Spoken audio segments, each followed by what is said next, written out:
Hello everyone, नमस्कार आप सभी को। आज इस 382वें दिन के वीडियो में आप सभी का स्वागत है। आइए कुछ महत्वपूर्ण प्रश्नों को देखते हैं जो भूतपूर्व अनेकों संगीत की प्रतियोगी परीक्षाओं में पूछे गए प्रश्न हैं और आगे भी आने वाली प्रतियोगी परीक्षाओं में अवश्य ही पूछे जा सकते हैं। तो इसलिए आप इस वीडियो को पूरा देखिए, ध्यान से देखिए, बिना स्किप किए देखिए, ठीक है। तो आइए आज का पहला प्रश्न देखते हैं। आज का पहला प्रश्न है, कहाँ की ठुमरी प्रसिद्ध है? ठुमरी जो है प्रसिद्ध है बनारस घराने की। बनारस घराने की ठुमरी भी प्रसिद्ध है और लखनऊ की भी ठुमरी प्रसिद्ध है। पर यदि दोनों में पूछा जाएगा तो आप बनारस को ही टिक करिए, क्योंकि बनारस की सबसे ज़्यादा ठुमरियाँ जो है प्रसिद्ध हैं, ठीक है। इसके बाद दूसरा प्रश्न है, टप्पा किस घराने की विशेषता है? टप्पा विशेषता है पंजाब घराने की। पंजाब और दिल्ली घराने की विशेषता है टप्पा। यदि ऑप्शन में पंजाब दे तो आप पंजाब को ही टिक करिए, और पंजाब ना दे तो आप दिल्ली को भी टिक कर सकते हैं, क्योंकि दिल्ली घराने में जो गायक हुए हैं उन्होंने भी टप्पा को बहुत ही प्रसिद्धि दिलाई है, प्रचार प्रसार किया है। तो टप्पा जो है विशेषता है पंजाब घराने की और दिल्ली घराने की। इसके बाद तीसरा प्रश्न है, चार ताल किस गायकी में प्रयोग की जाती है? चार ताल का प्रयोग किया जाता है ध्रुपद गायन शैली के साथ। ध्रुपद गायन शैली के साथ चार ताल का प्रयोग किया जाता है, क्योंकि चार ताल जो है खुले बोल की पखावज की ताल है, तो इसलिए इसका प्रयोग जो है ध्रुपद गायन शैली के साथ किया जाता है। इसके बाद चौथा प्रश्न है, नी सा म ग म प प्रयुक्त स्वर है। इसमें मध्यम जो स्वर है वो तीव्र है, बाकी के स्वर शुद्ध हैं, ठीक है।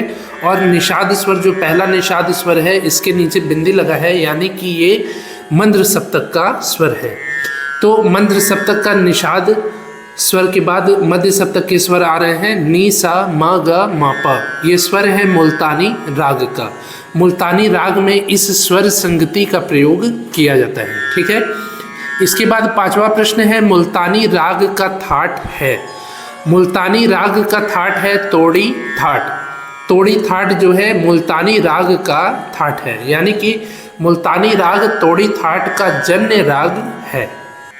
इसके बाद छठवां प्रश्न है, अड़ाना किस अंग का राग है? अड़ाना राग है कान्हड़ा अंग का राग। कान्हड़ा अंग का प्रयोग होता है अड़ाना राग में। सातवां प्रश्न है, हरिबल्लभ संगीत समारोह आयोजित होता है। हरिबल्लभ संगीत समारोह आयोजित होता है जालंधर में। जालंधर पंजाब में हरिबल्लभ संगीत समारोह आयोजित होता है। आठवां प्रश्न है, वृंदावन में किस नाम से संगीत समारोह आयोजित किया जाता है? वृंदावन में आयोजित किया जाता है स्वामी हरिदास संगीत समारोह।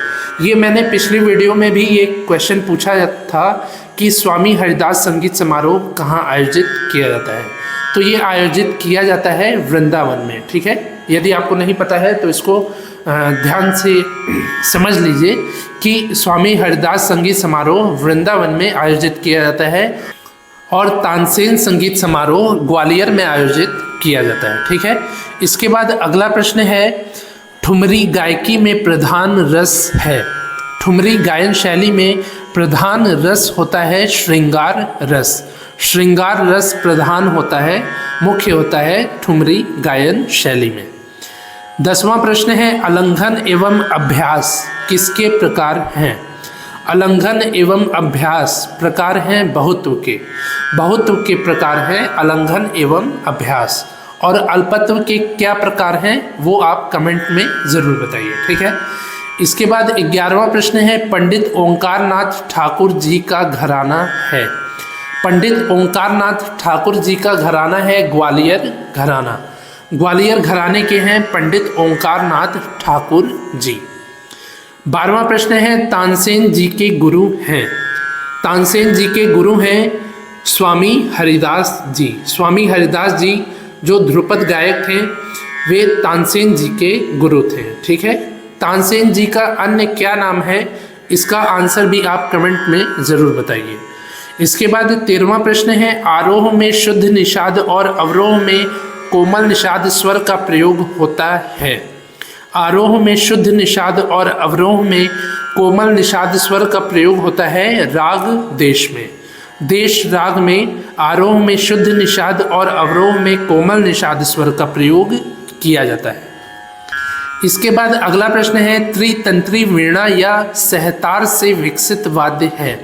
त्रितंत्री वीणा को ही सहतार कहा गया है, तो त्रितंत्री वीणा या सहतार से विकसित वाद्य है सितार। सितार जिसको सप्ततंत्री वीणा भी कहते हैं, ये त्रितंत्री वीणा या सहतार से विकसित वाद्य है। इसके बाद 15वां प्रश्न है संगीत मार्तंड की उपाधि किसे प्राप्त है। संगीत मार्तंड की उपाधि प्राप्त है ओंकारनाथ ठाकुर जी को, कैलाश चंद्र देव बृहस्पति जी को और पंडित जसराज जी को। आपको केवल मालूम होगा कि पंडित जसराज जी को ही संगीत मार्तंड कहा जाता है, पर इसके अलावा ओंकारनाथ ठाकुर जी और कैलाश चंद्र देव बृहस्पति जी को भी संगीत मार्तंड की उपाधि प्राप्त है। ठीक है। इसके बाद 16वां प्रश्न है कर्नाटक संगीत के पितामह के रूप में जाना जाता है। कर्नाटक संगीत के पितामह के रूप में जाना जाता है पुरंदर दास जी को। पुरंदर दास जी को दक्षिण भारतीय संगीत यानी कि कर्नाटक संगीत के पितामह के रूप में जाना जाता है। 17वां प्रश्न है पंचरत्न कृतियों के आविष्कारक हैं। पंचरत्न कृतियों के आविष्कारक हैं त्यागराज जी। त्यागराज जी पंचरत्न कृतियों के आविष्कारक हैं। ठीक है। इसके बाद 18वां प्रश्न है पंचरत्न कृतियों के प्रचार प्रसार के रूप में जाना जाता है। पंचरत्न कृतियों के प्रचार प्रसार के रूप में जाना जाता है मुथुस्वामी दीक्षितार जी को।